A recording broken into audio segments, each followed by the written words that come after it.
नमस्कार, business express में आपका स्वागत है। मैं हूं आपके साथ अंकिता और आइए अब खबरें देखते हैं विस्तार से।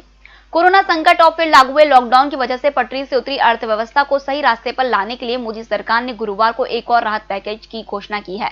वित्त मंत्री निर्मला सीतारमण ने प्रेस कॉन्फ्रेंस में कहा कि हाल ही में आए आंकड़े अर्थव्यवस्था में सुधार के संकेत दे रहे हैं। इसके साथ ही उन्होंने आत्मनिर्भर भारत 3.0 का ऐलान कर दिया। आत्मनिर्भर भारत रोजगार योजना की शुरुआत की गई है, जिससे देश में नए रोजगार का सृजन हो सके। रोजगार को बढ़ावा देने के लिए आत्मनिर्भर भारत रोजगार योजना की घोषणा की गई। इससे संगठित क्षेत्र में रोजगार को बल मिलेगा। वित्त मंत्री ने कहा है कि निर्माण और बुनियादी ढांचा सेक्टर की कंपनियों को अब कॉन्ट्रैक्ट के लिए परफॉर्मेंस सिक्योरिटी के तौर पर 5 से 10% फीसदी के स्थान पर केवल 3% की रकम रखनी होगी। यह राहत 31 दिसंबर 2021 तक जारी रहेगी। वित्त मंत्री ने कहा है कि हाल ही के आंकड़े अर्थव्यवस्था में सुधार के संकेत दे रहे हैं। उन्होंने कहा कि जीएसटी कलेक्शन के आंकड़े बेहतर आए हैं। रिजर्व बैंक ने यह संकेत दिया है कि तीसरी तिमाही में ही इकोनॉमी पॉजिटिव जीडीपी ग्रोथ हासिल कर सकती है। रेलवे में माल ढुलाई 20% बढ़ी है। बैंक कर्ज वितरण में 5% की बढ़त हुई है। अक्टूबर दिसंबर तिमाही में अर्थव्यवस्था बेहतर होगी। एफपीआई का नेट निवेश भी सकारात्मक रहा है। जीएसटी कलेक्शन 10% बढ़ा। विदेशी मुद्रा भंडार भी 560 अरब डॉलर के रिकॉर्ड पर पहुंच गया है। सीतारमण ने कहा है कि मूडीज ने भारत की रेटिंग में सुधार किया है। पहले हमारी रेटिंग जहां 9.6 नेगेटिव थी, अब इसे घटाकर 8.9 नेगेटिव कर दिया गया है। इसी तरह 2022 के अनुमान को 8.1% से बढ़ाकर 8.6% कर दिया है। लगातार 2 महीने की निकासी के बाद निवेशकों ने अक्टूबर में डेट म्यूचुअल फंड स्कीम्स पर फिर भरोसा दिखाया है। Association of mutual funds of India के अनुसार अक्टूबर में डेट म्यूचुअल फंड में 1 लाख करोड़ रुपए का निवेश हुआ है। इससे पहले अगस्त में 3,907 करोड़ और सितंबर में 51,962 करोड़ का आउटफ्लो रहा। यानी इन दोनों महीनों में ही निवेशकों ने 55,869 करोड़ रुपए डेट म्यूचुअल फंड स्कीम से निकाले थे। गोदरेज समूह ने अब फाइनेंशियल सर्विसेज इंडस्ट्रीज में भी एंट्री ले ली है। नई कंपनी का नाम गोदरेज हाउसिंग फाइनेंस रखा गया है। ये फाइनेंस कंपनी ग्राहकों को अफोर्डेबिलिटी 6.69% की न्यूनतम शुरुआती ब्याज दर पर होम लोन की पेशकश कर रही है। ये ब्याज दर देश के सबसे बड़े bank state bank of India सहित अन्य सभी बैंकों से कम है। गोदरेज हाउसिंग फाइनेंस का कहना है कि मॉर्गेज बिजनेस पर जोर देते हुए होम लोन्स के साथ वह कारोबार की शुरुआत करना चाहता है। इसके तुरंत बाद ही प्रॉपर्टी पर लोन की सुविधा शुरू की जाएगी।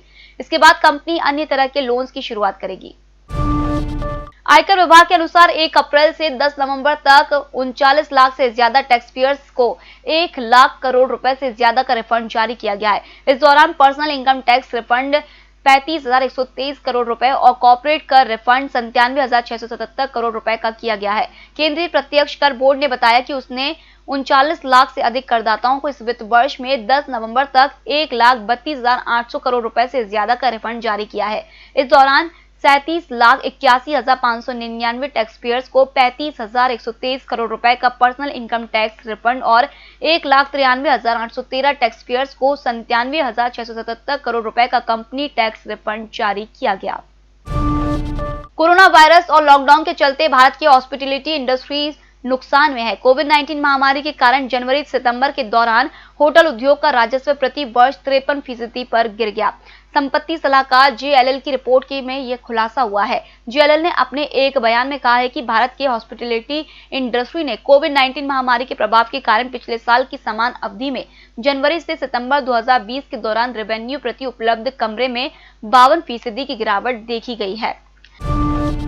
दिग्गज internet company Google Mukesh Ambani के जियो प्लेटफॉर्म पर 7.73% हिस्सेदारी खरीद सकेगी। भारतीय प्रतिस्पर्धा आयोग ने एक ट्वीट के जरिए इस प्रस्ताव को मंजूरी देने की घोषणा की। जुलाई में घोषणा की गई थी कि गूगल रिलायंस इंडस्ट्रीज के टेक्नोलॉजी वेंचर में 7.7% हिस्सेदारी खरीदने के लिए 33,737 करोड़ रुपए का निवेश करने पर सहमत हो गई है। सार्वजनिक क्षेत्र की कंपनी कोल इंडिया लिमिटेड ने बुधवार को 30 सितंबर 2020 को समाप्त तिमाही के रिजल्ट घोषित किए हैं। कोल इंडिया का दूसरी तिमाही में कंसोलिडेटेड नेट प्रॉफिट में 16% घटकर 2,952 करोड़ रहा। कंपनी ने पिछले वित्त वर्ष की समान अवधि में 3,523 करोड़ रुपए का शुद्ध लाभ दर्ज किया था। कोल इंडिया ने शेयर बाजार को बताया कि समीक्षाधीन अवधि में उसकी बिक्री आय 19,484 करोड़ रुपए रही, जो पिछले साल की समान अवधि में 18,986 करोड़ रुपए थी। कंपनी को बोर्ड ने वित्त वर्ष 2020-21 के लिए ₹7.50 प्रति के डिविडेंड के पेमेंट को मंजूरी दी है। इसकी तारीख 27 नवंबर 2020 होगी। फिलहाल इस बुलेटिन में इतना ही। आप बने रहिए EMS टीवी के साथ। नमस्कार।